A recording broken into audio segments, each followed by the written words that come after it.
প্রিয় দর্শক সবাইকে আমন্ত্রণ জানাচ্ছি পয়েন্ট অফ অর্ডারে। আমি কাজী জেসিন। দর্শক, আলোচনায় যাওয়ার আগে আজকের কয়েকটি খবর দেখে নিতে চাই।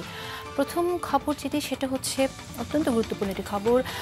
35% শুল্কের কথা জানিয়ে প্রফেসর ইউনুসকে চিঠি লিখেছেন ট্রাম্প। তিনি জানিয়েছেন যে বাণিজ্য ঘাটতি নিরসন না হলে 1 আগস্ট থেকে 37% শুল্ক আরোপ, আমাদের 35% শুল্ক আরোপ করা হবে।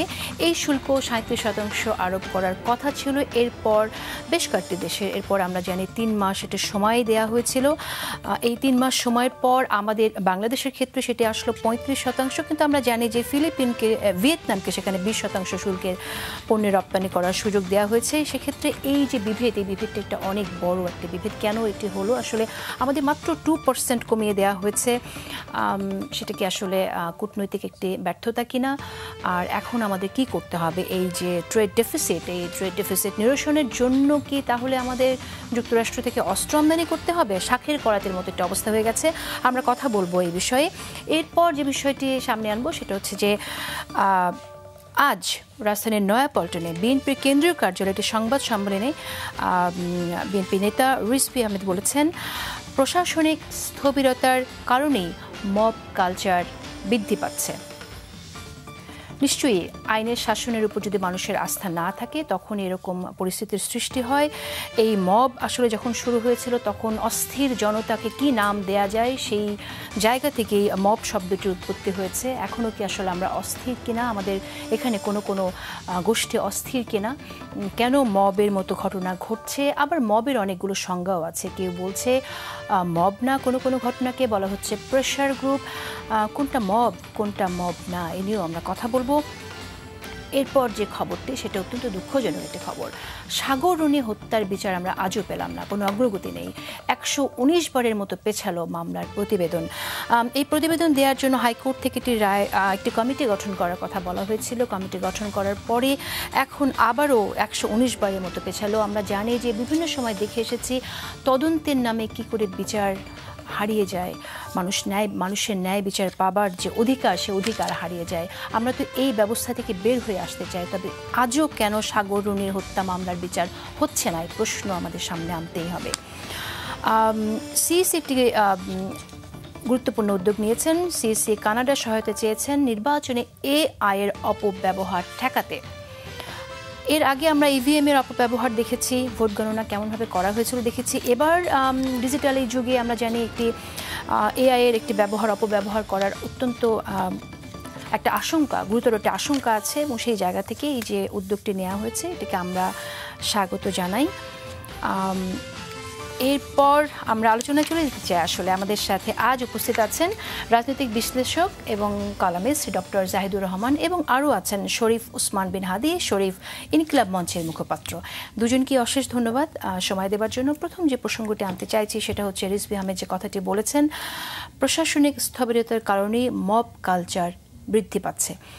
আপনি কিভাবে দেখেন? আবার কখনো কখনো আমরা শুনছি কোনো ঘটনাকে মব না, এরকমটাও আমরা বলতে শুনছি। আবার যারা মব বলছেন তারাই আবার এই মবটা কেন হয়েছে জাস্টিফাই করারও একটা চেষ্টাও দেখেছি। কিভাবে দেখছেন আপনি আপনার মন্তব্য? ধন্যবাদ। একটু সময় দেন। মব নিয়ে আমাদের একটা ঐতিহাসিক প্রেক্ষাপট আছে। তার আগে আমার মনে হয় মবের সংজ্ঞাটা একটু নিশ্চিত হওয়া দরকার। যেমন কিছুদিন আগে পটিয়াতে বৈষম্য বিরোধী ছাত্র আন্দোলনের স্টুডেন্টরা থানা ঘেরাও করেছে, পুলিশের সাথে মারপিট করেছে। অনেকে এটাকে মব বলার চেষ্টা করেছেন। এটা আসলে মব না। মবের সংজ্ঞা অনুসারে এটা হচ্ছে আনঅর্গানাইজড একটা লোকজন একত্র হবে এবং তারা বেশিরভাগ ক্ষেত্রে এক ধরনের ভায়োলেন্ট অ্যাটিটিউড করবে। মানে কোনো একটা জায়গায় স্বতঃস্ফূর্ত একটা প্রতিবাদের জন্য মানুষ দাঁড়িয়ে গেলেন, সেটা না, সে ভায়োলেন্ট হবে, সে ভাঙচুর করবে, সে কাউকে আঘাত করবে, এই ধরনের প্রবণতা। এবং আনঅর্গানাইজড মানুষ হঠাৎ করে একত্র হবেন। আমাদের ট্রেডিশনে তো আসলে মবের একটা জায়গায় খুবই সিরিয়াস প্রাদুর্ভাব আছে। সেটা হলো আমরা কাউকে কোনো অপরাধের ক্ষেত্রে যদি ধরে ফেলতে পারি, বিশেষ করে চুরি, ডাকাতি, পকেটমার, ছিনতাইকারী, আমরা ধরে পিটিয়ে মেরে ফেলি। আমাদের মানে আবহমান কাল থেকে এই প্রবণতা আছে এবং এটার পক্ষে একটা সোশ্যাল অ্যাকসেপ্টেন্স আছে। আমরা কেউ যদি অপরাধী না হন, কদিন আগে আপনি জানেন যেটি গার্মেন্টস একটি শ্রমিককে বেঁধে পিটিয়ে, এটা আমরা গ্রহণ করি। আমাদের প্রবলেম কখন হয়, যেমন ধরুন তাসলিমা নামে একজন নারীকে এই যে নতুন বাজারের এখানে একটা স্কুলে পিটিয়ে মেরে ফেলা হয়। উনি ওনার সন্তানকে স্কুল থেকে নিতে এসেছিলেন, উনি মানসিকভাবে অনেকটাই ভারসাম্যহীন ছিলেন, তার অসংলগ্ন আচরণ ছিল। ওটা আমাদের খারাপ লেগেছে, কারণ তসলিমা ছেলে ধরা ছিলেন না। কিন্তু যদি ছেলে ধরা হতেন আমাদের সমস্যা ছিল না। আমাদের সোসাইটিতে মব তৈরি এবং মবকে দিয়ে কাজ করানোর একটা প্রবণতা আছে, এবং সেটারও এক ধরনের যৌক্তিকতা দেওয়ার চেষ্টা। আপনি যদি জিজ্ঞেস করেন পিটিয়ে একটা ডাকাতকে কেন মেরে ফেলছেন, একটা ছিনতাইকারীকে সামান্য কিছু ছিনতাই করছে, ও জবাব দেবে ওকে পুলিশে দিলেও বেরিয়ে যাবে, কোর্টে গেলে আবার বেরিয়ে যাবে, আবার ছিনতাই করবে। সুতরাং আমরা মনে করছি এইটা দেখিয়ে এটাকে জায়েজ করা যায়। এই সম্মতি উৎপাদন কিন্তু আবহমান কাল থেকে আছে। এবার একটা নতুন ফেনোমেনন তৈরি হয়েছে, সেটা হচ্ছে এই যে এখন আবার এর বাইরে আরো নতুন করে মব তৈরি হচ্ছে। সব জায়গায় যে মব তৈরি হচ্ছে তা না, অনেক জায়গায় অর্গানাইজড ভাবে লোকজন যাচ্ছে, প্ল্যান করে যাচ্ছে। সাবেক সিইসি কে যে হেনস্থা করা হয়েছে এটা কি আপনি কিভাবে সংজ্ঞায়িত করবেন? আমি সাবেক সিইসির ওখানে যারা একত্র হয়েছেন আমার মনে হয় এটা খুব অর্গানাইজড ছিল, এটাকে মব বলা যেতে পারে। ওখানে মানে আমি যদ্দূর পত্রিকায় বা মিডিয়াতে নিউজ দেখেছি, সেখানে কিছু লোকজন স্বতঃস্ফূর্তভাবে গেছে, গিয়ে একজন দুজন গেছে, তারপর আরো কিছু লোকজন একত্র হয়েছে এবং তাকে ওখানে অপমান করা হয়েছে, আঘাত করা হয়েছে। সো আমরা এটাকে মব বলতে পারি, কিন্তু সব জায়গায় এটা যে মব তা না। কিন্তু অনেককে আমরা বলতে শুনেছি যে সেখানে জাস্টিফাইড রিজন ছিল, কারণ তার যে অপরাধ সেই জায়গা থেকে সে আসলে এরকমটাই এটা খুব ডিজার্ভ করে, এই ধরনের কথা রয়েছে। এটা মব তৈরি করে হোক বা অর্গানাইজড ভাবে হোক, কোনোভাবেই বর্তমান বাংলাদেশে কেউ বলতে পারে যে সিসি নুরুল হুদা, আমি প্রায় বলি যে মানে খুন অনেক কম অপরাধ, নুরুল হুদা বিশেষ করে অন্য দুই সিএসির তুলনায়। 18 সালে তো উনি ভোট ডাকাতির ইয়েতে ছিলেন, তার তুলনায় খুন অনেক কম অপরাধ। এই দেশের আমাকে যদি সময় দীর্ঘ থাকতে আমি দেখাতে পারতাম কিভাবে কোটি কোটি মানুষ জীবন ধ্বংস করা হয়েছে এই নির্বাচনগুলোর মাধ্যমে। কিন্তু তারপরও এগুলো কোনোভাবেই সরকার তাকে ধরছে না কেন, তাই আমি গিয়ে তাকে পেটাবো, গলায় জুতার মালা দিয়ে হ্যান্ড ওভার করবো, হাত পা ভেঙে দিয়ে আওয়ামী লীগের লোকজনকে হ্যান্ড ওভার করে, এসব আহ্বান বিভিন্ন জায়গা থেকে জানানো হয়। আমরা ধরে নিলাম যে প্রশাসনিক দুর্বলতা আছে, জনাব রিজভী যেটা বলেছেন এটা অনেক ক্ষেত্রে সত্য, আমাদের পুলিশ আসলে এখন সেই মনোবল ফিরে পায় নাই। তারপরও আসলে এই ঘটনাটা ঘটতে পারে না। এখানে সমস্যা যেটা দাঁড়িয়েছে, কেউ কেউ করছেন কি, আমাদের জুলাই আগস্টে যেটা হলো এটাকে বিপ্লব বলার চেষ্টা করছেন, এবং বিপ্লব একটা দীর্ঘমেয়াদী প্রক্রিয়া, এবং বিপ্লবের সাথে এক ধরনের ভায়োলেন্সের যোগসূত্র থাকে। একটা টার্ম আছে কেউ কেউ ব্যবহার করছেনও দেখে, এমানসিপেটরি ভায়োলেন্স, মুক্তির জন্য যে ভায়োলেন্স। আমি প্রথম দিন থেকে এটাকে বিপ্লব বলে বিশ্বাস করি না। এই ডিবেট আমি যে কারোর সাথে করতে প্রস্তুত, একজন বিখ্যাত পাবলিক ইন্টেলেকচুয়ালের সাথে আমি ইনডিরেক্টলি এবং ডিরেক্টলি এই ডিবেট করেছি। সো গণঅভ্যুত্থানের পরের বাংলাদেশে যেখানে যেখানে যেখানে যেখানে যা যা হয় নাই বলে মনে হয়, সেই জায়গায় আমি এসে আমার হাতে আইন তুলে নিয়ে আমি স্পন্টেনিয়াসলি, এটা অর্গানাইজড হোক, যদি নন মব হয়। আপনি বলতে চাইছেন তারাই এই কাজটা করছে যারা আসলে যাদের মধ্যে ধারণ করছে যেটা বিপ্লব ছিল, বিপ্লব আমি সরি তারা বিপ্লব মনে করেন বলে মনে করে না, তারা এই বিপ্লব টার্মটা আনছেন কারণ তারা এই মবকে জাস্টিফাই করতে চান। এখন মবকে কেন জাস্টিফাই করতে চান, বা কোনো অর্গানাইজ কোন জায়গায় দেখবেন অর্গানাইজড ভাবে গেছে, সব জায়গায় মব যায় নাই, প্ল্যান করা হয়েছে, তোমরা যাও এটা ঘেরাও করো, ওখানে এটা করো এটা করো। 32 নম্বর ভাঙা কি মব ছিল? ইনস্ট্যান্ট শুরুতে এটা মব ছিল, কারণ আমি যদ্দূর দেখেছি যে শুরুতে এটা মোটামুটি সব মানুষজনই গিয়ে হাজির হয়েছে, পরে কিন্তু আহ্বান জানানো হয়েছে, সেটা পরবর্তীতে আহ্বান আছে, অর্গানাইজ করার চেষ্টা আছে। সুতরাং ওইটাকে ঠিক ওই অর্থে পরবর্তীতে এটার মব ছিল এভাবে বলা যাবে না, এটা খুবই স্ট্রাকচার্ড এবং অর্গানাইজ ছিল একটা পর্যায়ে এসে। তো যে কথাটা বলছিলাম, যারা মনে করছেন এইটাকে রাখতে হবে, তারা আসলে এই স্টেটে একটা এনার্কি রাখতে চান। স্টেট যদি অর্ডারে ঢুকে যায়, এটা নিয়ম, একটা স্টেট যদি অর্ডারে ঢুকে যায় কারো সুবিধা হবে কারো অসুবিধা হবে। আবার স্টেটে যদি এনার্কি থাকে কারো সুবিধা হবে কারো অসুবিধা হবে। একটা এনার্কিক স্টেটে যদি একটা কথার কথা নির্বাচনটা আস্তে আস্তে পিছিয়ে যেতে থাকে, তাহলে খুব স্বাভাবিকভাবে কিছু গোষ্ঠী আছে যাদের হাতে প্রভূত ক্ষমতা আছে, তারা ক্ষমতা বাইরে থেকে বা সরকারের মধ্য থেকে এনজয় করছেন, তাদের কাছে এটা ভালো লাগবে, এটাই নিয়ম। একটা যুদ্ধ যখন বেঁধে যায় তখন দেখা যায় অনেক মানুষ মারা যায়, কিন্তু অস্ত্র ব্যবসা বাড়ে, তো কোনো না কারো বেনিফিট হয়তো। সুতরাং যারা বিপ্লবের নাম দিয়ে এটাকে উৎসাহিত করার চেষ্টা করছেন, সম্মতি উৎপাদন করার চেষ্টা করেছেন, জায়েজ করার চেষ্টা করেছেন, তারা আসলে সোসাইটিতে এনার্কি করে রাখতে চান। আর যারা এটাকে বিপ্লব বলার চেষ্টা করেছেন, আমি অন্তত কয়েকজন নাম বলছি না, এটা যে বিপ্লব না বোঝার মতো জ্ঞান তাদের আসলে আছে, কিন্তু তারা এটাকে মানে ভেস্টেড ইন্টারেস্টের কারণে বিপ্লব বলছে। আচ্ছা, আসবো আবার আপনার কাছে। ওসমান হাদি, আমি আপনার কথা শুনতে চাই। প্রথমেই যে কথাটি এসেছে এখানে যে জুলাই গণঅভ্যুত্থান যেটা আমরা বলছি, এটাকে আমরা কি বিপ্লব, আপনি কি মনে করেন যে বিপ্লব ছিল না গণঅভ্যুত্থান ছিল? সেখান থেকে যদি আলোচনা শুরু করি। দেখেন, আমি এমনি পেশায় আমি একটা বেসরকারি বিশ্ববিদ্যালয়ে পড়াই, কিন্তু এইখানে যখন কথা বলছি আমি এটুকুন বুঝি আমার অডিয়েন্সরা আমার একজন একাডেমিক হিসেবে এই কথা শুনছে না বা শোনার চেষ্টা করছে না, এই রাজপথের একজন সাধারণ মানুষ হিসেবে আমাদের কথা বুঝতে চায় বা শুনতে চায়। বাংলাদেশের মুশকিলটা কি, ধরেন বিপ্লব বলি, গণ অভ্যুত্থান বলি, এরপরে ভাই যে টার্মসগুলো বলেছে ধরেন মব, আরও যা যা যা, তো এইগুলো তো আসলে একাডেমিয়ায় যখন আসছে আপনি হিসাবটা করেন তো, যে এই ওয়ার্ডগুলো ডিকশনারিতে আসার পরে তারপর কি দুনিয়ায়, এটা এখানে বলছি না, ধরেন ফরাসি বিপ্লব ধরেন, রুশ বিপ্লব ধরেন, মানে এই শব্দগুলো ডিকশনারিতে এসছে, তারপর একটা ফরাসি বিপ্লব হয়েছে, মানে বিপ্লবটা কেমন করতে হবে, এর চেহারা কেমন, এটা এনসাইক্লোপিডিয়াতে থাকতে হবে, তারপর এটা হয় নাই। আগে দুনিয়ায় ইভেন্ট হয়, এটার 50 বছর 100 বছর পর সেটাকে একাডেমিয়ায় রিসাইজ করা হয়। কেউ সেটাকে গণ অভ্যুত্থান বলবে, কেউ বিপ্লব বলবে। ধরেন আমি বলি আজ থেকে 50 বছর পরে একাডেমিয়া এমন হতে পারে 2024-এ বাংলাদেশে যেটা হয়েছে এটা বিপ্লব না গণ অভ্যুত্থান না, এমন নতুন একাডেমিক একটা জনরা তৈরি হতে পারে। মানে নট নেসেসারিলি গত 50-100 বছরেই বাংলা পৃথিবীতে যা হয়েছে। এখন মুশকিলটা হলো আমরা এখানে মব বলি, বিপ্লব বলি, গণ অভ্যুত্থান বলি, সবই তো আমরা বিশেষ করে ওয়েস্টের একাডেমিয়ায় যা আছে সেগুলোকে ফ্রেমে ফেলে ফেলে বলতে চাই। তো আমি বরং ধরেন এভাবে যদি বুঝি যে গত 100 বছরের ইতিহাস, আপনি ধরেন দ্বিতীয় বিশ্বযুদ্ধের পরে একমাত্র ইসরায়েল ফিলিস্তিনে যা করে এই ইস্যুটা ছাড়া, আপনি বলেন তো যে 15 দিনে একটা রাষ্ট্র প্রকাশ্য দিবালোকে শুধু 1500-এর অধিক মানুষকে হত্যাই করে নাই, প্রকাশ্য দিবালোকে লাশ জ্বালিয়ে দিয়েছে পুলিশ। এই 7টা লাশের মধ্যে একটা লাশ শহীদ সজল, তার মা এসে আমাদেরকে বলেছে আমার বাচ্চার গায়ে যখন আগুন দেয় তখনও তার হাত নড়ছিল।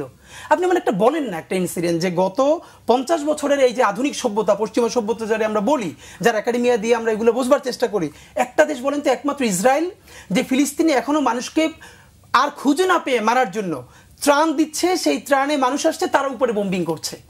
তো এখন এই যে 15 দিনে প্রায় 2000 মানুষকে হত্যা, প্রকাশ্য দিবালোকে ক্যামেরার সামনে, আহত, পঙ্গু, এটাকে আপনি আসলে একাডেমি কি বলবেন? এখানে বিপ্লবের যে ব্যাপারটা আপনি একাডেমিক জায়গা থেকে যদিও আলোচনা করতে চাইছেন না, তারপর আমি বলি যে বিপ্লবের যে সংজ্ঞা, বিপ্লবটাকে যেভাবে আমরা দেখে এসেছি যে বিপ্লবের একটা আকাঙ্ক্ষা থাকে, বিপ্লবটা অনেক দিন ধরে সেই গোলটা মাথায় রেখে সংগঠিত হতে থাকে, রাইট?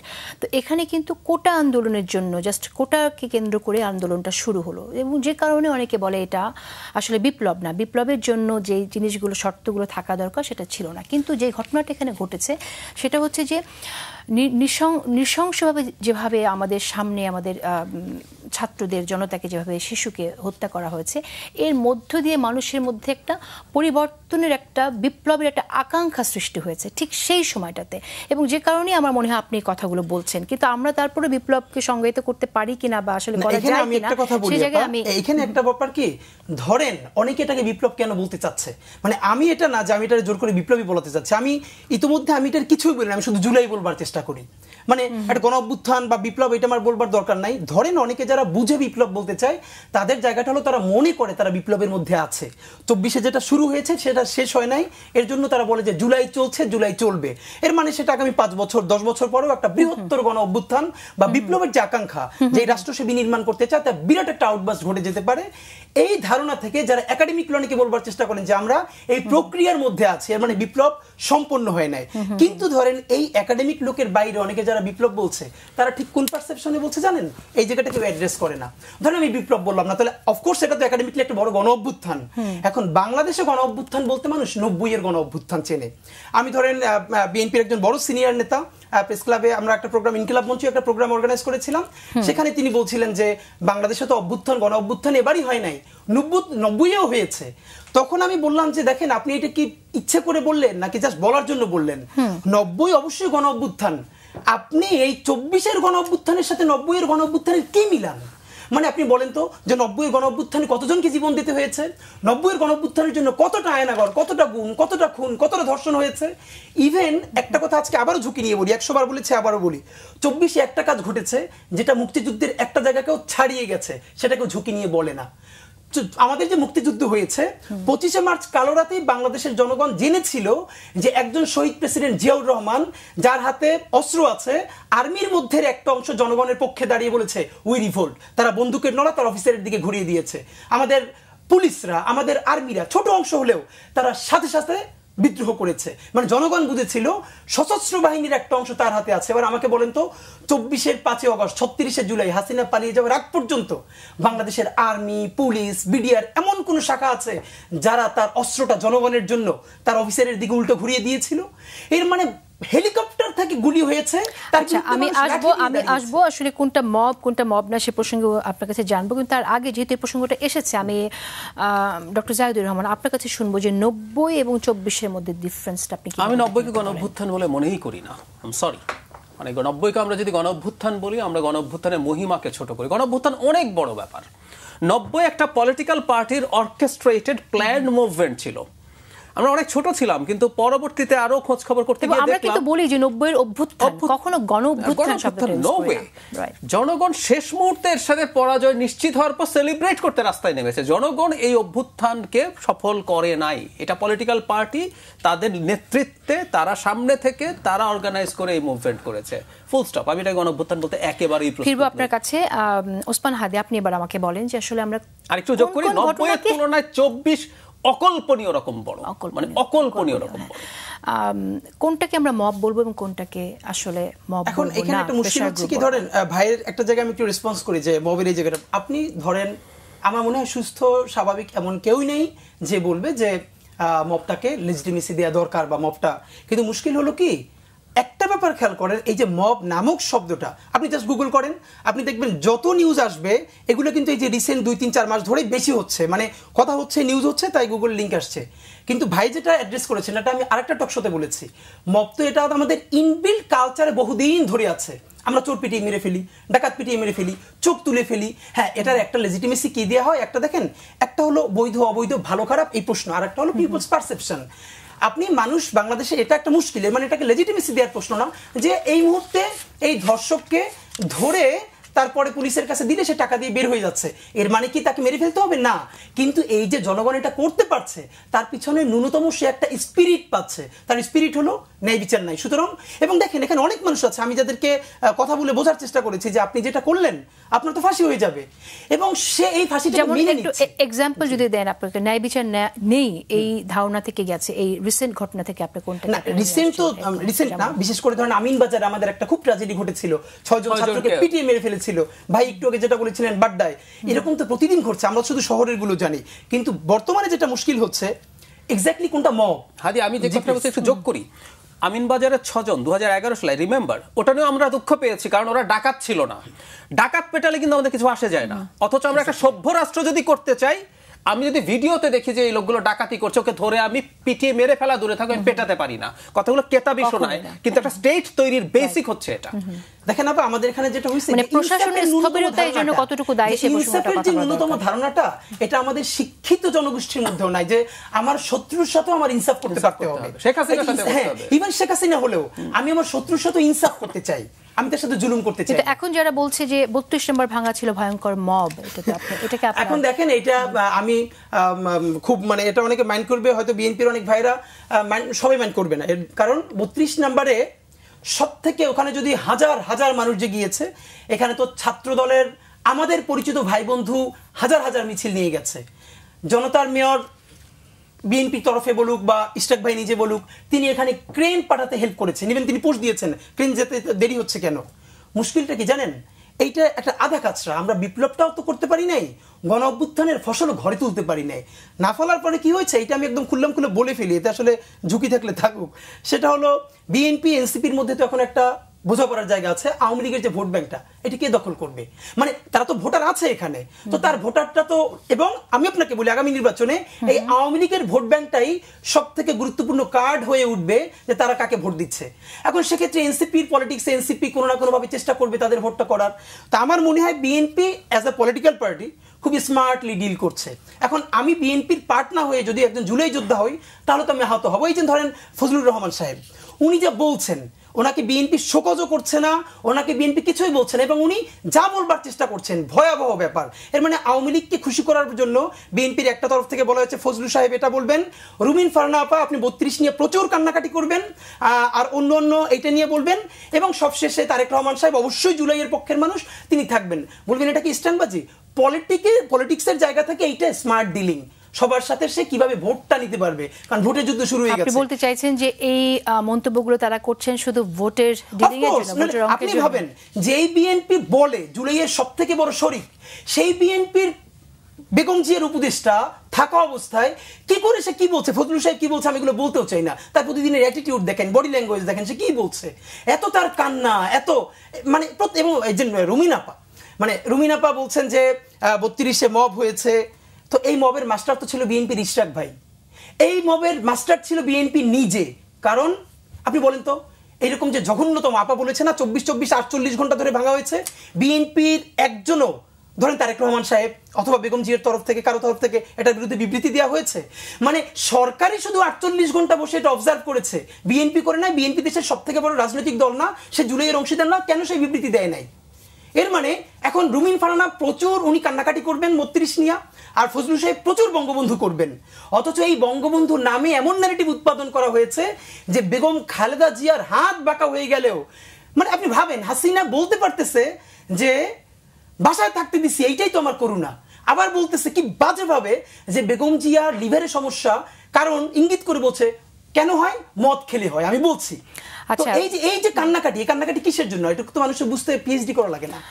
অ্যাডভোকেট ফজলুর রহমানের এই মন্তব্য নিয়ে, এবং সেটা নিয়ে আসলে অনেক আলোচনা হচ্ছে। তিনি বলেছেন হাসিনা খারাপ কিন্তু আওয়ামী লীগ খারাপ না, এবং এই কথা বলার পর তিনি সামাজিক যোগাযোগ মাধ্যমে এক ধরনের তোপের মুখে পড়েছেন, এবং তার পজিশন হচ্ছে তিনি বিএনপি চেয়ারপারসন উপদেষ্টা অ্যাডভোকেট ফজলুর রহমান। আমরা অ্যাডভোকেট ফজলুর রহমানের মন্তব্য নিয়ে একটু শুনতে চাই, আপনি কিভাবে দেখছেন ডক্টর জাহিদুর রহমান? যেটা ওসমান হাদি বললেন যে ভোটের অঙ্কের কারণে এটা একটা স্ট্র্যাটেজি, সেজন্য হয়তো বলছে, আপনি কি তাই মনে করেন আসলে স্ট্র্যাটেজি, নাকি তিনি তো আওয়ামী লীগ থেকে এসেছেন এবং ঠিক এমন না যে সেই দলের সব নেতাকে, বিশেষ করে শেখ মুজিবুর রহমানকে হেট করে তিনি এসেছেন, তা তো না, তিনি এসেছেন একরকম ক্ষোভ থেকে এসেছিলেন। এমন কি হতে পারে না যে তার ভেতরে আসলে ওই দলের প্রতি এক ধরনের সিম্প্যাথি রয়ে গেছে?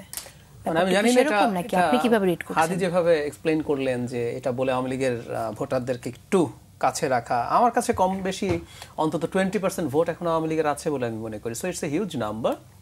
এটা কিনা জানি না, এই কৌশল যদি বিএনপি নিয়ে থাকে এটা একটা স্টুপিড কৌশল হয়েছে, ফুল স্টপ। আওয়ামী লীগের ভোট চাওয়ার কিন্তু বিএনপির আরো কৌশল আছে, খুব সহজ কৌশল আছে। কারণ আমি একটু যদি বলে রাখি, বিএনপির অপোজিটে যদি একটা প্রো ইসলাম সেন্টার রাইট টু রাইট একটা অ্যালায়েন্স দাঁড়ায়, বিএনপি মধ্যপন্থী দল দীর্ঘদিন থেকে, সুতরাং আওয়ামী লীগের হার্ডকোর যারা ভোটার আছে তাদের বিরাট একটা অংশ হচ্ছে অনেকটা লিবারাল, অনেকটা সেকুলার, এদের ভোট এমনিতেই বিএনপি কৌশলগতভাবে সেটা পেতে যাবে। কিন্তু এই যে যেমন ধরুন, এবং সেটাই তো হতে যাচ্ছে, প্রো ইসলামিক একটা জোট হতে যাচ্ছে, সুতরাং আমার কাছে মনেই হয় না যে বিএনপির এই কৌশলের দরকার আছে। আচ্ছা, কিন্তু ওনার মন্তব্যটার কথা বলি, মানে উনি এতদিন ধরে রাজনীতি করেন, হয় কখনো কখনো ব্যক্তি খারাপ কিন্তু দল ভালো আছে, কথার কথা যদি সেটা হতো। আমার একটা হাইপোথেসিস আছে, আমি এটা নিয়ে পাবলিকলি কথা বলেছি, লিখেছি, সেটা হচ্ছে বিশেষ করে 30 ডিসেম্বর 18 সাল, যেদিন রাতের বেলা ভোট দিয়েছে, ওই দিন আওয়ামী লীগ নামে দলটার মৃত্যু ঘটে গেছে। আমরা অনেকে আওয়ামী লীগকে ফ্যাসিস্ট বলি, ফ্যাসিস্টও কিন্তু একটা, ফ্যাসিস্ট হওয়া বা ফ্যাসিজমও কিন্তু একটা রাজনীতি। এই রাজনীতি আপনি পছন্দ না, এটা একটা রাজনীতি। বিজেপি একটা ফ্যাসিস্ট দল, ওর একটা রাজনীতি আছে। মুসলিম হিটলার কিন্তু রাজনীতি ছিল। আওয়ামী লীগকে আমি হরে ধরে ফ্যাসিস্ট বলি না, কিন্তু আমি একদম একটা কাট অফ পয়েন্ট আছে, সেটা হচ্ছে 18 পর্যন্ত আওয়ামী লীগ ফ্যাসিস্ট ছিল, একটা রাজনীতি ছিল এবং ফ্যাসিজম ছিল তার মধ্যে। 18 পর থেকে এটা আটারলি একটা মাফিয়া রেজিম হয়েছে। জাস্ট কতগুলো ক্রিমিনাল, বাঞ্চ অফ ক্রিমিনাল, এরা একটা দল তৈরি করেছে, কিছু সোকল্ড পলিটিশিয়ানস, তার সাথে ব্যুরোক্রেসি, মিলিটারি এবং সিভিল ব্যুরোক্রেসির লোকজন, তার সাথে ব্যবসায়ীদের একটা নেক্সাস এবং বিদেশি গোয়েন্দা মিলে একটা ক্রিমিনাল নেক্সাস পাওয়ারে ছিল। আওয়ামী লীগ বলে কোনো রাজনৈতিক দল আছে বলে আমি ওই 18 সাল থেকে মনে করি না। আর এই যে তারা কেমন ক্রিমিনাল, আমি লাস্ট একটা এক্সাম্পল দিই। এই আপনি বলছেন যে হ্যাঁ, যে ফ্যাসিস্ট বলাটাও কম বলা হয়ে যায়, তাদেরকে মাফিয়া বলা উচিত। এই মাফিয়াদের 20% ভোটস থাকবে, আপনি এটা মনে করেন? মানে আমাদের জনগোষ্ঠীর 20% মানুষ তাদেরকে সাপোর্ট করবে, এটার পেছনে কারণ আমি জানি না। আমি এটা কিভাবে বলছি, আমি আমার পরিচিত কিছু মানুষের মধ্যে আমি এই জিনিসটা বোঝার চেষ্টা করেছি। মানে আমি একদম ওপেনলি আমাকে কথা মুখের উপরে বলেছেন, যদি নৌকা থাকতো, যদি তারা ভোট দিতে গিয়ে সেফ ফিল করতেন, তারা নৌকায় ভোট দিতেন। আমি কাউকে এমন পেয়েছি, সর্বোচ্চ ভোট দিতে যাবেন না, আওয়ামী লীগকে যদি ভোট নাও দেন, ভোট দিতে যাবেন না, নতুন কাউকে উনি ভোট দেবেন না। আমি এরকম অনেক মানুষ, একটা র্যান্ডম স্যাম্পলিং, ফ্যামিলি থেকে চলে এসছে, হয়তো এরকম হতে পারে। মানে আমি আসলে খুব অবাক হই, কিন্তু এটা রিয়ালিটি আমাদের দেশের। আমি অন্য সব সরিয়ে রাখি, আমরা হয়তো মাইনিউটলি সবাই ফলো করি নাই, কিন্তু 24 শেষের জুলাই এবং অগাস্টে শেষ পর্যন্ত যা হলো, এরপরও কেউ সমর্থন করছে। That's surprising. যেটা বলছিলাম, যারা ফজলুল সাহেব যদি বলেন, আমি একটা উদাহরণ দিতে চাচ্ছিলাম, সব সরিয়ে রাখেন, 3 তারিখ রাতে আওয়ামী লীগ ঘোষণা করেছিল যে আওয়ামী লীগ সাংগঠনিকভাবে এই অভ্যুত্থান প্রতিহত করার জন্য মাঠে নামবে। আমি সেদিনই আমার একটা পার্সোনাল ভিডিওতে বলেছিলাম, মানে সরকারের কিন্তু পতন হয়ে গেছে। কারণ হলো, যেন আগে বলছিলাম ওই দিন পয়েন্ট, তার মানে পুলিশ এখন আর যথেষ্ট গুলি করতে পারছে না। আর হাদি যেটা বলছিল যে আমাদের সেনাবাহিনী বা সবাই শেষ, মানে হাসিনার পালানো পর্যন্ত না, সেনাবাহিনীও আসলে 2-1 দিন আগে থেকেই বন্দুকের নল উল্টো না ঘুরিয়ে ফেললেও জনগণ থেকে একটু সরিয়ে ফেলেছিল। যেহেতু 3 তারিখে পুলিশও গুলি করছে না, আমি ইন্টারপ্রিট এটা করি, এবং মিলিটারিও শেখ হাসিনার হয়ে গুলি করতে চাইছে না, 4 তারিখ কিন্তু আওয়ামী লীগকে মাঠে নামানো হয়েছিল। সেদিনও 100-র বেশি মানুষ মারা গেছে দুই পক্ষেই। সুতরাং আপনি ঘোষণা করে একটা সকল দলকে মাঠে নামান মাস্তানের মতো করে, আর বহু জায়গায় আপনি দেখবেন বিএনপি যখন সমাবেশ করছে এর আগে 22-23 সালে, তারা পাড়ায় পাড়ায় মোড়ে মোড়ে বসে থাকতো কতগুলো ক্রিমিনাল, লাঠি সোটা নিয়ে, ব্যাগ থাকতো, সাথে অস্ত্র থাকতো। 18 সালে নিরাপদ সড়কের সময় পুলিশের অস্ত্র তাদের কাছে থাকতো, পুলিশের হেলমেট এবং পুলিশের ইউনিফর্ম তাদের আওয়ামী লীগ ভালো, এই কথার মতো এই কথা বলে কথার কথা কেউ যদি আওয়ামী লীগের সমর্থন পাওয়ার চেষ্টা করেন, সেটা বড় উল্টো অনেক মানুষের সমর্থন নষ্ট করবে। আওয়ামী লীগের মতো, আমি আবারও বলছি, এটা কোনো রাজনৈতিক দল না, এটা একটা ক্রিমিনাল গ্যাং, সুতরাং ভালো হওয়ার প্রশ্নই আসে না। আওয়ামী লীগ নিষিদ্ধের ব্যাপারে আপনার কাছে কি মনে হয়? যে আওয়ামী লীগ তো নিষিদ্ধ করা হবে এমনটি বলেছে, যে বিচারের পরে, বিচার পর্যন্ত তাদের কার্যক্রম স্থগিত। আপনার কি মনে হয় যে আওয়ামী লীগ আসলে নিষিদ্ধ হতে যাচ্ছে? এর মধ্যে অনেকগুলো ফ্যাক্টরস আছে। আসলে আমরা পৃথিবীটাকে যেভাবে দেখার চেষ্টা করি, পৃথিবী সেই রকম না।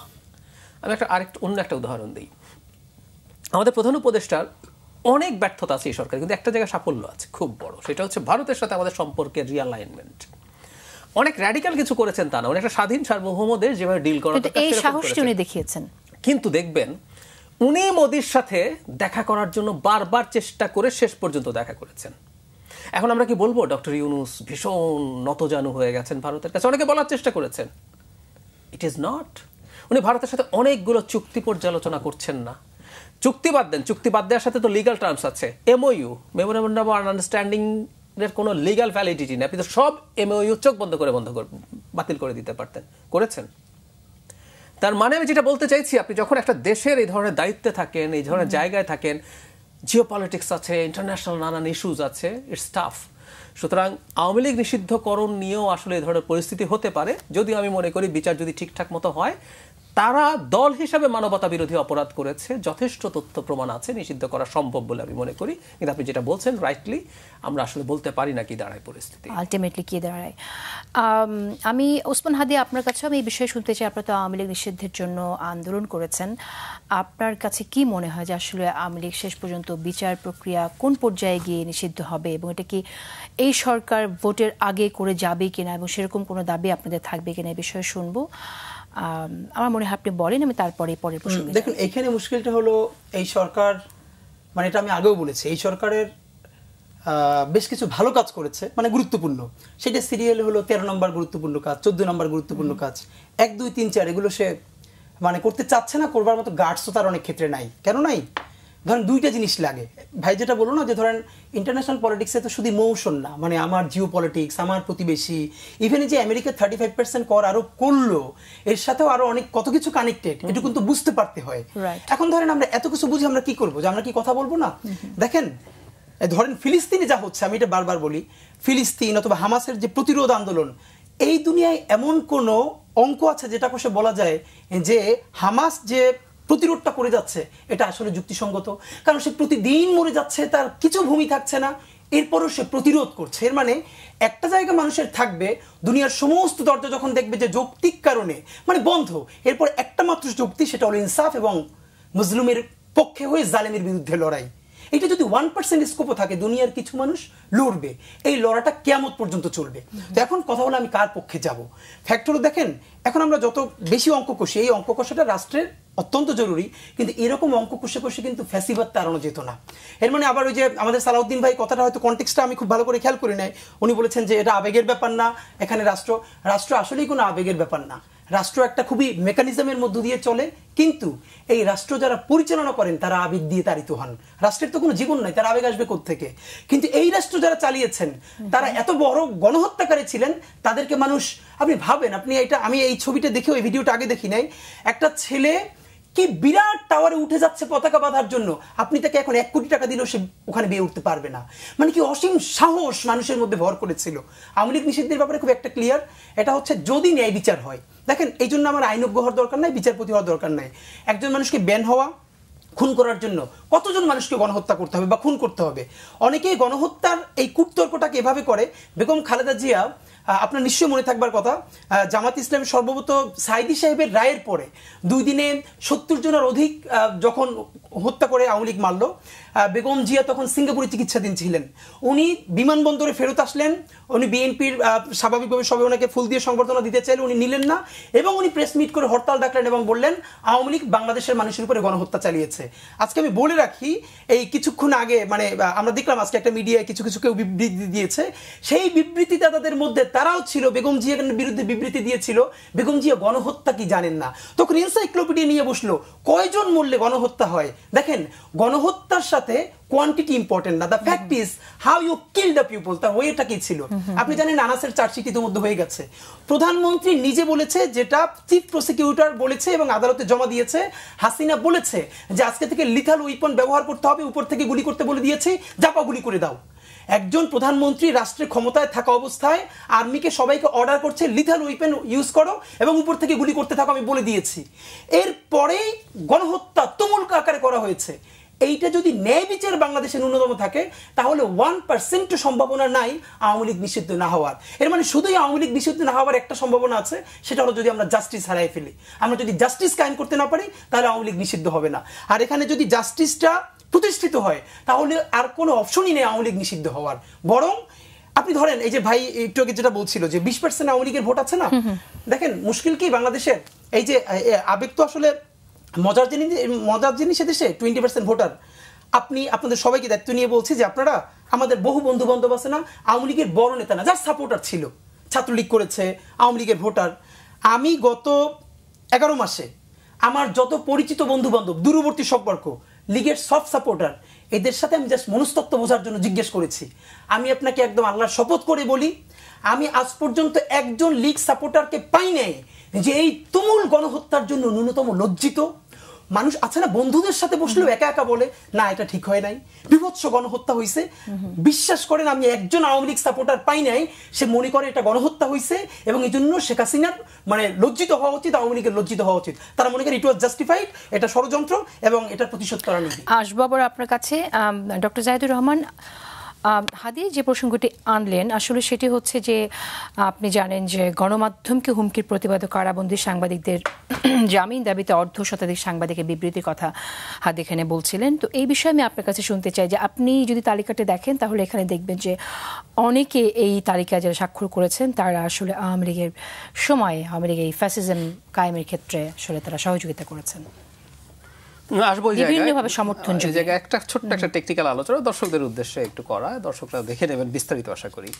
মানে গণহত্যাকে আমরা যদি জেনোসাইড শব্দটা সিনোনিম হিসাবে বাংলায় বলে থাকি, তাহলে বাংলায় শেখ হাসিনার সঙ্গে গণহত্যা হয়নি। মানে গণহত্যার সাথে সংখ্যা বা কিভাবে এর সম্পর্ক নেই। গণহত্যা বা জেনোসাইড, আমি আবার ইংরেজি শব্দটা বলি, দ্যাট ইজ বেটার। আমাদের একটা মাস কিলিং হয়েছে এবং ক্রাইম এগেনস্ট হিউম্যানিটি হয়েছে, মানবতা বিরোধী অপরাধ হয়েছে। এই জন্যই কিন্তু আমরা শেখ হাসিনাকে আইসিসিতে বিচার করতে পারবো। একজন প্রফেশনাল কন্ট্রাক্ট কিলার যদি 1000 মানুষকেও খুন করে, আপনি ওকে আইসিসিতে নিতে পারবেন না, হাসিনাকে নেওয়া যাবে।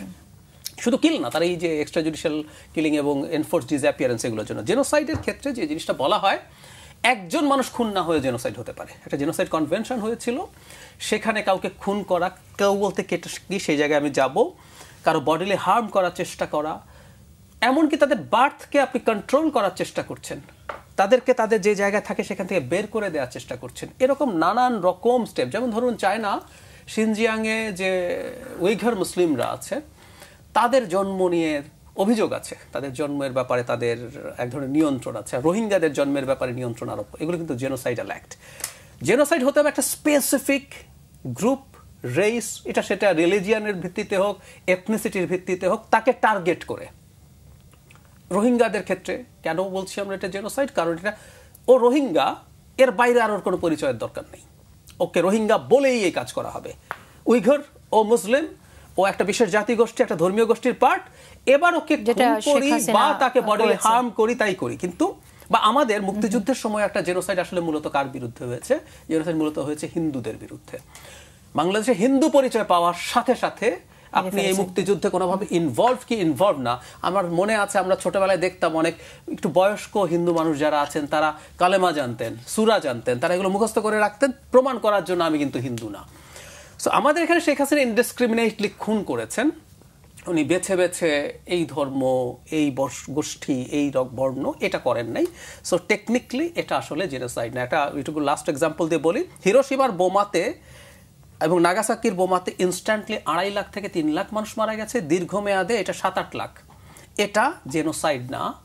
কিন্তু সার্বিয়া বসনিয়া যুদ্ধের সময় সেব্রেনিৎসা ম্যাসাকার আছে, 8,000 মানুষ মারা গেছে, ওটা জেনোসাইড। কারণ ওখানে বেছে বেছে ও মুসলিম, চোখ বন্ধ করে, ও যুদ্ধের কোনো পার্ট না, ও মুসলিম, এই জন্য আমি ওকে মেরে ফেলবো। এখানে ঠিক জাতি দেখে ওভাবে করা হয় নাই, কিন্তু যদি কেউ ওরকম ভাবে জামাতের সাথে থাকে তাকে হত্যা করা হয়েছে, বিএনপির সাথে করে তাকে করা হয়েছে। আমি শুধু এই আলাপটা অনেকে করে না যে আমাদের এখানে যে গণহত্যা, এটার প্রতিবর্ণীকরণ যে ইংলিশে জেনোসাইড হয়েছে, এখানেই মুশকিলে। এখানে ইংলিশে হয়েছে ম্যাস কিলিং জুলাইতে, বাংলায় গণহত্যা, কিন্তু এই যে জেনোসাইডের সাথে গণহত্যা, যেই কারণে জেনোসাইড হচ্ছে, এই জেনোসাইডটা বাংলাদেশে হয়েছে যেই পরিচয়ের কারণে সেটা জামাতের সাথে, মানে শুধু জামাত হলেই মেরে ফেলা যায়। সাতক্ষীরায় আবারও বলে এটা হয় না, এটা এখনো বলছি এটা হয় না। এটাও হয় নাই কেন? আপনি এটাকে টেকনিক্যালি বলতে পারেন, কিন্তু জেনোসাইড কনভেনশনে কোন পলিটিক্যাল গ্রুপের ক্ষেত্রে হলে জেনোসাইড বলা হয় না। যে as per the convention grammatically ওটা ঠিক পড়ে না, কিন্তু কিন্তু আপনি যেটা বলছেন যে স্পিরিটে পড়ে, spirit I agree with that. ওর পরিচয় বিএনপি, ওর পরিচয় জামাত, ওকে মেরে ফেলা যাবে, এটা ছিল, এটা ভয়ঙ্কর, জেনোসাইডের কাছাকাছি। এবার আপনি যে জায়গায় বলছেন, আমি নামগুলো পড়ছিলাম, মানে এত দ্রুত আমরা এরকম একটা ফার্স দেখব, এবং বাংলাদেশের কোনো মিডিয়া এটা আবার পাবলিশ করেছে। এবং ঠিক একই সময়ে আজ এনসিপি নেতা হাসনাত আব্দুল্লাহ একটি মন্তব্য করেছেন। তিনি বলেছেন যে ফেসবুক পোস্টে পতিত ফ্যাসিস্টদের সংস্কৃতি এবং বুদ্ধিবৃত্তিক মেশিনারির চাকা সচল হতে শুরু করেছে। এটা আসলে মূল কথা আর কি, ভেতরে একটা ডেসক্রিপশন আছে। আপনার কাছে কি মনে হয়? মানে আমি বলছি 1 বছরও পূর্তি হয় নাই, এখানে কিছু নাম দেখলাম, এর মধ্যে কিছু ধরুন একটা পোর্টাল, মানে এত অবিশ্বাস্য ডিসইনফরমেশন ওখানে হতো, মানে এটা কল্পনা করা যায় না। মানে মাঝে মাঝে একটা তথ্যকে কিছুটা এক্সাজারেট করা, একটু ফ্যাব্রিকেটেড করা, আর একেবারে আউট অফ নাথিং মানে ডিসইনফরমেশন ছড়ানো একটা পোর্টালের সো কল্ড এডিটর এখানে আছেন। আরও অনেকগুলো নাম দেখলাম, তারা স্টেটমেন্ট দিচ্ছেন, এবং আসলে এটা অবিশ্বাস্য। এবং হাসনাত রাইটলি বলছেন যে তারা সক্রিয় হতে শুরু করেছেন, এবং 1 বছরের মাথায় তারা যদি এগুলো বলতে শুরু করেন, আমি দেখলাম তাদের হয়ে কেউ কেউ এখন ইউটিউবে সো-কল্ড জার্নালিস্ট বা অ্যাঙ্কাররা ইউটিউবে চ্যানেল খুলেছেন, অবিশ্বাস্য সব তথ্য দিচ্ছেন। 3000 পুলিশ মেরে ফেলা হয়েছে, মানে কয়দিন পর মনে হয় আমরা সব ক্রিমিনাল, এটা তারা এস্টাবলিশ করে ছাড়বেন। কিন্তু যেটা ফ্রাস্ট্রেটিং, আমি যেটা বললাম, এই স্টেটমেন্টটা আমাদের দেশের অনেকে আবার পাবলিশ করছেন, মেইন স্ট্রিম মিডিয়ার কথা বলছি। ভবিষ্যৎ কি হবে আমি জানি না। আমরা একটু অন্য প্রসঙ্গে যেতে চাই। এই যে 35% শুল্কের কথা জানিয়েছেন ডোনাল্ড ট্রাম্প, আপনি কিভাবে দেখছেন আসলে? এটা তো আমরা কি, এটা কি আমাদের কূটনৈতিক ব্যর্থতা কিনা, এটা কিভাবে আমরা ডিল করব? আমি কূটনৈতিক ব্যর্থতা ঠিক বলে মনে করি না। কূটনৈতিক ব্যর্থতা খানিকটা আছে, কিন্তু ট্রাম্প তো আসলে কূটনীতি দিয়ে চলেন না, উনি জাস্ট ডিল চান। উনি আমাদের কি চাইছেন? এটা উদ্ভট কথা, সেটা হচ্ছে উনি ট্রেড ডেফিসিট কমাতে চান। মানে ট্রেড ডেফিসিট সবার সাথে আপনি কিভাবে কমাবেন, এটা হয় না। একটা ফান আছে অর্থনীতিতে, আপনার সাথে আপনার পাড়ার মুদি দোকানদারের বিরাট ট্রেড ডেফিসিট আছে। আপনি এখন মুদির দোকান থেকে প্রতিদিন জিনিস কেনেন, ও তো আপনার কাছ থেকে কিছু কেনে না। এখন আপনি ওকে গিয়ে বলবেন, ভাই তোমাকে তো আমার কাছ থেকে কিছু কিনতে হবে, আমার সাথে তোমার বিরাট বাণিজ্য ঘাটতি আছে, তাই না?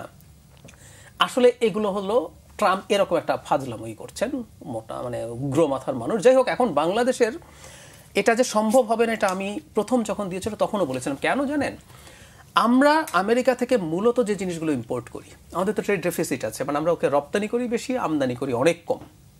এখন যেগুলো মূলত আমদানি করি মোটামুটি 3-4টা প্রোডাক্ট, একটা হচ্ছে তুলা, এলএনজি গ্যাস, আমরা যখন ক্রাইসিসে পড়লাম ওদের কাছ থেকে এলএনজি আনছি, আমরা স্টিলের বার, আমাদের স্টিল ইন্ডাস্ট্রির জন্য স্টিলের বার আনছি, এবং সয়াবিন। এই চারটা হচ্ছে প্রধান। এর মধ্যে দুটোতে 4% ট্যারিফ আছে, আর দুটোতে কোনো ট্যারিফই নাই। সো আপনি ওগুলোতে তো কিছু করতে পারছেন না। দুটো 4% তুলে দিলেও আসলে এই ট্রেড ডেফিসিট আসলে কমবে না। তাহলে কি এখন আমাদের বোয়িং কিনতে হবে? এখন বোয়িং কিনতে হবে, অস্ত্র কিনতে হবে। এছাড়া সরকার যদি এগুলো না করে আপনি আসলে ট্রেড ডেফিসিট কমাতে পারবেন বলে আমার মনে হয় না। ট্রাম্প ওটা ছাড়া শুনবে না, কূটনীতি দিয়ে আসলে। ওকে, ওসমান হাদির মন্তব্য শুনবো এই ট্যারিফ নিয়েই। আর এর পাশাপাশি একটু জানতে চাই যে জুলাই ঘোষণাপত্র এনসিপি থেকে 3 আগস্ট দেওয়ার কথা, এটা আপনারা আসলে কি 3 আগস্টে আপনারা সমর্থন করছেন কিনা, সাথে আছেন কিনা? এবং 3 আগস্টে এই ঘোষণাপত্রে 35 ট্যারিফের কথা, এইটার ব্যাপারটা হলো যে আসলে দেখেন, এটা মানে দুনিয়ায় যে আসলে ওই গ্রামারে চলছে না, তার বড় প্ল্যান হলো ডোনাল্ড ট্রাম্প। মানে ইউএস যেখানে পলিটিক্যাল সায়েন্স, ওখানে আমাদের বেশ কিছু বড় ভাই পিএইচডি করেছে পলিটিক্যাল সায়েন্সে। তো ওনারা একসময় গল্প করে বলতেন যে পলিটিক্যাল সায়েন্সকে ওরা এমন আসলেই সায়েন্স বানিয়েছে, মানে ম্যাথের জায়গায়, যে ওরা অঙ্ক কষে কষে পলিটিক্যাল ফেনোমেনা বলে দেওয়ার মতো ক্যাপাবিলিটি অর্জন করে ফেলেছে। সেই দেশেই কংগ্রেসের অনেকেই জানে না যে ইরান হামলা করে ফেলেছে আমেরিকায়, ইরানের উপরে হামলা করে ফেলেছে আমেরিকা। মানে এইটা তো বাস্তবতা, এরকম গ্রামার দিয়ে দুনিয়া চলছে না। তো আমার মনে হচ্ছে সংবিধান লঙ্ঘন করেছে এরকম অভিযোগ উঠেছে উনি ডিল, এবং উনি আবার, আপনি ভাবেন একজন প্রেসিডেন্ট, উনি বলছেন যে ইরানের প্রেসিডেন্টকে আমি দয়া করে বাঁচাই দিলাম, একটা থ্যাঙ্কসও বললো না। মানে এটা মনে হয় যে কি বলবো, এলাকার মেম্বার বললেও তো হয়, কিন্তু দুনিয়া এরকম চলছে, এবং সেই রাষ্ট্রের প্রেসিডেন্ট মিস্টার ট্রাম্প এটা মেনেই দুনিয়া চলতে হবে, এছাড়া তো আমাদের আসলে গতি নেই। তা আমার মনে হচ্ছে ডিল চাচ্ছেন, এবং আমার ধারণা যে সেই ডিলের সাথে আগামী অনেক কিছুতেই, বিশেষ করে আমার মতে ইভেন বাংলাদেশ সামনে যে জুলাই সনদ টনদ হবে, এলজিবিটিকিউ ইস্যু অথবা আরো মানবাধিকার কমিশন টমিশন, এগুলোর সাথেও কোনো না কোনোভাবে কানেক্টেড থাকতে পারে, যে তুমি যদি এগুলোর সাথে সফট না হও তাহলে তোমাকে এখানে এই ঝামেলায় পড়তে হবে, থাকতে পারে। এগুলো তো আমরা হয়তো সময় দিলে বুঝবো, কিন্তু ফ্যাক্ট হলো আপনি যেটা বলছেন যে এনসিপি 3 তারিখ যে ঘোষণাপত্রে বলেছে, আমরা খুবই স্পষ্ট বলেছি, সংবাদ সম্মেলন করে বলেছি যে আমরা কোনো একক দলের অধীনে জুলাইয়ের ঘোষণাপত্র চাই না এবং মানিও না। এটা হতে হবে একমাত্র রাষ্ট্রের তরফে সকল দলকে সাথে নিয়ে, এবং আমরা সেখানে প্রস্তাবনা দিয়েছিলাম, আপনি ওকে 36শে জুলাই করেন, এবং সেই স্টেজে বাংলাদেশের প্রত্যেকটা শহীদ পরিবার থাকবে, বেগম খালেদা জিয়া থাকবেন মুরব্বী হিসেবে, প্রত্যেকটা রাজনৈতিক দলের প্রধান থাকবেন, ডক্টর ইউনূস সেই সনদ পাঠ করবেন, পাশে নাহিদ ইসলাম থাকবেন। এটা যদি হতে পারে ভেরি গুড। একান্ত যদি পলিটিক্যাল পার্টিসগুলোকে কনভিন্স করা না যায়, ওকে লেটস গো ফর গণভোট। আপনি সনদে কি কি চান বা ঘোষণাপত্রে কি কি চান এটার একটা খসড়া দিয়ে আপনি গণভোটে দেন। তো আপনি গণভোটেও দিচ্ছেন না, আবার আপনি পলিটিক্যাল পার্টিসগুলোকেও কনভিন্স করতে পারছেন না, আপনি জুলাই সনদ দিবেন। তারপরে এই ঘোষণাপত্র আপনারা কি চান যে সংবিধানে এন্ডোর্স করতে হবে? হ্যাঁ, এখানে দুটো ব্যাপার বলা হয়েছে, যে এটা কি একটা পলিটিক্যাল দলিল হিসেবেই থাকবে। দেখেন, বাংলাদেশ ফেরেশতাদের দেশ না যে সকলে মিলে একটা চার্টার করে ফেলে সেটা সম্মান করবে। এরশাদ বিরোধী আন্দোলনে বিএনপি, আওয়ামী লীগ থেকে শুরু করে অন্যান্য অনেক দল চূড়ান্ত অনেকগুলো রূপরেখা দিয়েছিল, সেখানে শুধু 1-2টা বাস্তবায়ন করেছিল। তার একটা হলো রাষ্ট্রপতি শাসন ব্যবস্থা থেকে সংসদীয় ব্যবস্থা প্রত্যাবর্তন। এছাড়া একটা দলও আর সেই কিছু মানে নাই তাদের যে চার্টার, এর কারণ ওটার কোনো লিগ্যাল বাইন্ডিংস ছিল না। আপনি এবারও যদি এটার একটা আইনি কাঠামোর মধ্যে আনতে না পারেন, তাহলে তো পরে যে ক্ষমতা আসবে ব্রুট মেজরিটি নিয়ে, আমি বিএনপিকে বলছি না, বিএনপি তো এখনো জানে না সে আসলেই আসবে কিনা, মানে একদম ব্রুট মেজরিটি নিয়ে ধরলাম আসবে অথবা আসবে না, যেই আসবে তাকে ইন্ডিয়া প্রশ্ন ডিল করতে হবে। এবং আমি আপনাকে বলে রাখি, ইন্ডিয়া প্রশ্নটা বাংলাদেশে আমরা বলি আমাদের অ্যাক্টিভিজম থেকে, কিন্তু বাংলাদেশ অনেক কিছু পারবে, কিন্তু ইন্ডিয়াকে তো প্রতিবেশী হিসেবে সরাই ফেলতে পারবে না। যেই পার্টি আসবে ক্ষমতায় তাকে ইন্ডিয়ার সাথে ডিল করতে হলে সে প্রচন্ড চাপে থাকবে এটার বিরুদ্ধে যাওয়ার জন্য। ধন্যবাদ। সুতরাং এটাকে লিগ্যালি এন্ডোর্স করতে হবে। ডক্টর জাহিদুর রহমান, আপনি কিভাবে দেখেন? আসলে আমি এটা সবাই যদি একমত হয় কনস্টিটিউশনে পার্ট করা যাবে, তবে আমি একটা জায়গায় সবসময় বলি, এটা এখানে না, সকল যত সংস্কার আছে সংবিধানে লিখে ফেলেও লিগালি বাউন্ড করা যাবে, আমি আবার এতটাও আস্থাশীল কোনো কিছুর প্রতি না। আমরা যদি মানতে না চাই, আমরা যদি যদি থাকে আসলে আমরা মানবো না। এটার যথেষ্ট সময় নাই, ভুরি ভুরি উদাহরণ আছে। এই যে আমেরিকার মাটিতে এখন হচ্ছে সুপ্রিম কোর্ট রায় দিয়ে দেওয়ার পরও ট্রাম্প মানতেছে না, এখন একে কিভাবে মানানো হবে এই আলোচনা চলছে। সো দুটোই দরকার, সবাই একমত হলে করা যেতে পারে, কিন্তু এটার জন্য বসে থাকতে হবে, এটার জন্য কন্টিনিউয়াসলি জনগণের মধ্যে সচেতনতা, জনগণের চাপ লাগবে যে না এটা মানতে হবে, এটা জরুরি। সাগরুনির হত্যার মামলার প্রতিবেদন 119 বারের মতো পেছালো। আপনার কাছে কি মনে হয় আমরা এই তদন্তের শিকল ভাঙবো কি করে, যে তদন্তের মধ্যে যে ন্যায় বিচার আটকে থাকে? আমি আশা করতে চাই এই পেছানোগুলো সৎ উদ্দেশ্যে, কারণ একটা জিনিস তো এতদিন ধরে একেবারেই তদন্ত, এই টাইম নেওয়াটা আসলে উদ্দেশ্যই ছিল টাইম পাস করার চেষ্টা করা। এখন এই সরকার আসার পর যতটুকু সময় গেছে আমি নিশ্চিত নই, কিন্তু আমি এটা মানে বিশ্বাস করতে চাই, কারণ একটা নতুন তদন্ত সঠিকভাবে হতে সময় লাগবে, কারণ এটা খুবই জটিল একটা কেস, এবং আমি বিশ্বাস করি এটাকে মিসগাইড করার মতো অনেক কিছু করে ফেলা হয়েছে।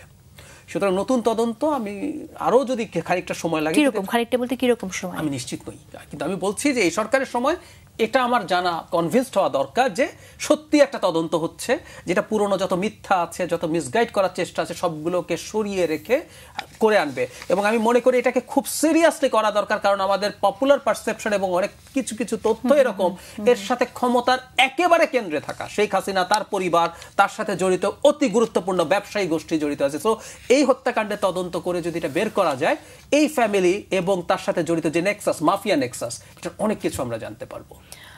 ওসমান হাদি, আপনার মন্তব্য শুনতে চাই, আপনি কিভাবে দেখছেন? আমার যতদূর মনে পড়ে যে এই সরকার আসার পরে প্রথমবার যে সময় সাগর রুনির মামলাটা পিছানো হয় তখন 100তম বার ছিল, মানে একদম শুরুর দিকে। তো মানে এরপরে আরো অনেকবার পিছালো। তো এইটা জাহিদ ভাই যেটা বললেন, আমিও এই আস্থাটা রাখতে চাই যে আসলে এর একদম সঠিক তদন্তটা করার জন্য সরকার পিছাচ্ছে, কিন্তু সরকার তো কনফিডেন্সে দিতে হবে। খেয়াল করেন যে এই সরকার যদি এইটা করে যেতে না পারে, সাগর রুনি হত্যাকাণ্ডের বিচার, আমার ধারণা আর কোনো পলিটিক্যাল গভর্নমেন্ট এসে এখানে হাত দিবে না, এবং দেওয়াটার জন্য অনেক ঝামেলা তাদের তৈরি হবে, কারণ এর সাথে তো আমরা জানি অনেক গ্যাং, মাফিয়া গ্যাং আছে। তো সুতরাং আমার মনে হয় এই সরকারের খুবই চ্যালেঞ্জ হিসেবে নেওয়া দরকার, এবং তাদের প্রমাণ করা দরকার যে এখানে একটা ক্রাইসিস আছে। ক্রাইসিসটা কি দেখেন, এই যে 119 বার পেছালো, এই পেছানোর পিছনে যতজন আয়ু আছে তারা কিন্তু এখনো সবাই চাকরিতে আছেন। সুতরাং নতুন করে ইনভেস্টিগেট করতে গেলে হচ্ছে কি, এই বর্তমান অফিসারকে তার আগের অফিসারের বিরুদ্ধে বলতে হচ্ছে। সুতরাং কলিগের বিরুদ্ধে বলতে পারাটা এটা পুলিশের মধ্যে এনার্কি তৈরি করছে নিজেদের মধ্যে, তারা কনফিডেন্স পাচ্ছে না। তো আমার মনে হয় যে ওই কনফিডেন্সের জায়গাটা দিয়ে যদি প্রয়োজন মনে করে একদম ভিন্ন স্বতন্ত্র একটা বিচার বিভাগীয় কমিশন করে হলেও এটার বিচার শুরু করা উচিত। আপনি বলছেন, ধন্যবাদ আপনাকে।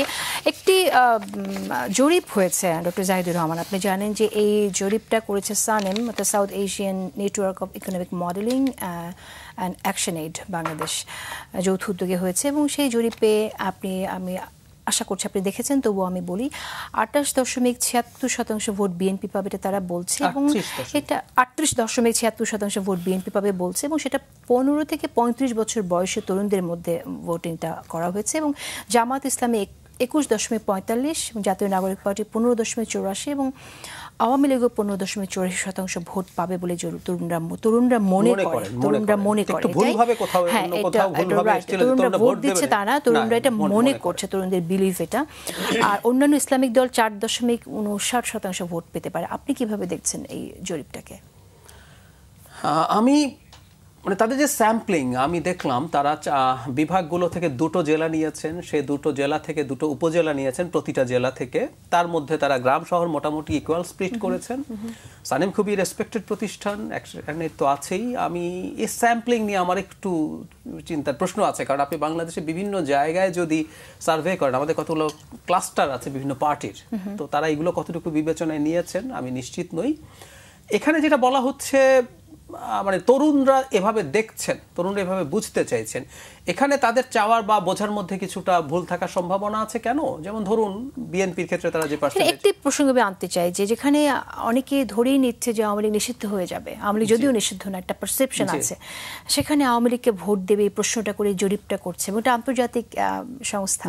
আপনি কিভাবে দেখছেন? না, এটা তো আসলে এই অর্থে ভুলও না, কারণ আওয়ামী লীগ একটু খেয়াল করি আমরা টেকনিক্যালি যদি এভাবে বলে আওয়ামী লীগের কর্মকাণ্ড নিষিদ্ধ আছে, সেই জন্য সে নির্বাচন, হ্যাঁ, কারণ বিচার যদি আমাদের আইসিটিতে হয় এই নির্বাচনের আগে, এবং ধরে নিলাম যে ওতে আওয়ামী লীগকে নিষিদ্ধ হওয়ার মতো অপরাধ পাওয়া গেল না, সো টেকনিক্যালি তো আওয়ামী লীগ নির্বাচনে অংশ নিতে পারবে। দেখেন এখানে দুইটা ব্যাপার হলো কি, বাংলাদেশে এই যে রিসার্চ, এটা একটা বড় পলিটিক্স আছে, যে এত % ভোটে পেয়ে গেছে, তো বাংলাদেশের মানুষ তো সবাই রিসার্চ মেথোডোলজি পড়ে আসে নাই, সে স্যাম্পল সাইজ বোঝে না। ধরেন আমি এখন গোপালগঞ্জের উপরই গোপালগঞ্জের স্যাম্পল নিলাম, তো গোপালগঞ্জের স্যাম্পল নিলে তো 90% আওয়ামী লীগ বলবে যে আওয়ামী লীগ চাই। আমি বগুড়ারে নিলাম অথবা জামাত ইসলাম অধ্যুষিত একটা জেলারে নিলাম, তো ওনাদের যে স্যাম্পল সাইজ, এই নিয়ে আমরা প্রচুর রিসার্চ মেথোডোলজির কথা বলতে পারবো, কিন্তু এইখানে ইনজেক্টেড যে পলিটিক্সটা আছে এইটা নিয়েই আলাপটা আপনিও তুলেছেন, খেয়াল করেছেন। প্রশ্ন হলো কাকে ভোট দিবে, তো ইতিমধ্যে তো ডিসাইডেড, নির্বাচন কমিশনও বলেছে আওয়ামী লীগ নির্বাচনে অংশগ্রহণ করতে পারবে না, ট্রাইব্যুনাল বলেছে যাদের বিরুদ্ধে এখানে মামলা আছে তারা মানে থাকছেই না আগামী নির্বাচনে।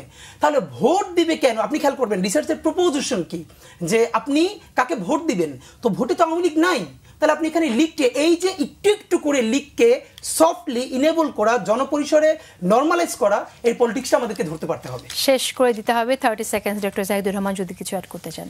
এরকম একটা উদ্দেশ্য থাকতে পারে, তবে আমি এটা আমার পছন্দ করছি একটা কারণে, আমি যদি আমার সোসাইটি বুঝতে চাই, যে আমরা আলাপ করলাম যে 20%-এর মতো দেবে, এটা আমার একটা পারসেপশন, কিন্তু আমি যে তথ্যটা পেলাম যে 15 পয়েন্ট সামথিং অন্তত এই সার্ভেতে আওয়ামী লীগ নিষিদ্ধ হবে, এটাও একটা পারসেপশন, এটা একটা পারসেপশন। কিন্তু আমি বলছি যে এই পার্সেপশনটা পাওয়া গেল, এটা কিন্তু আমার ভবিষ্যতের বাংলাদেশের রাজনীতি বোঝার জন্য সাহায্য করবে। আর এই মানুষগুলোকে কিন্তু আমরা সমুদ্রে ফেলে দিতে পারবো না, সেই ব্যাপারটা আমাদের বোঝা। অশেষ ধন্যবাদ আপনাদের। প্রিয় দর্শক, আজকের মতো বিদায় নিচ্ছি। দেখা হবে আবার আগামী সপ্তাহে ঠিক শনিবার রাত 11:30। দর্শক, পয়েন্ট অফ অর্ডার প্রচারিত হয় শনি থেকে মঙ্গলবার প্রতিদিন রাত 11:30।